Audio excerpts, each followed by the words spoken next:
आज आले मी मॉलमध्ये तर मला खूप वेगळंच वाटतं, कारण आपण असं पंजाबी ड्रेस घालून जातो आणि सगळ्या मुली तिथे मस्तपैकी जीन्स पॅन्ट घातलेल्या हाय फाय मुली सगळ्या. पण म्हटलं चला बघूया आपण मॉल. तर इथे प्रोझोन मॉल, इथे एवढ्या हाय फाय दुकानं सगळीकडे चमचम चमकत होती. इकडे मनीष ताईला करायचं ते कटिंग हेअर वॉश करायचं होतं, तो पण आमची माऊ झाली होती बोर. मग मी माऊला घेऊन फिरत होते, चला आपण बघूया म्हटलं किती छान छान दुकान आहे. मला हे कन्फ्यूज होतं की या मोठा मॉल तिथे एवढे लोकांनी खर्च केलेला आहे, पण गर्दी तर काहीच राहत नाही तिथे. महागाई खूपच. इकडे आईस्क्रीम होती जी मी टी व्हीत बघितलेली, इकडे दीदी घेऊन होते ती धनुला आणि रिद्धी सिद्धीला आईस्क्रीम. माझी रिद्धी सिद्धी तर खरंच खूपच खुश झाल्या आणि इकडे ही आईस्क्रीम बघून मी खुश झाले.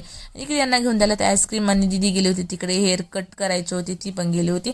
मग इकडे मी रिद्धी सिद्धींना आणि धनुला घेऊन बसली होती. मी तर खूपच बोर झाली, त्यांना खूपच वेळ लागला आणि मला ठसका येत होता, कारण मागे होतं पिझ्झाचं कॅफे होता. इकडे मग आले होतो आम्ही घरी आल्यानंतर आम्ही गेलो दीदीच्या दुकानामध्ये गेल्या लगेच माव पळाले दुकानामध्ये. इकडे मी माझा असा लुक होता आणि मग इकडे आल्यावर आम्ही मस्तपैकी खूप वेळ गप्पा मारल्या आणि आज दीदी दाखवत होती की हे आणलं आहे आम्ही, आणि माझी माव तर लगे बेली फॅट कमी करते तिच्या शरीराचा.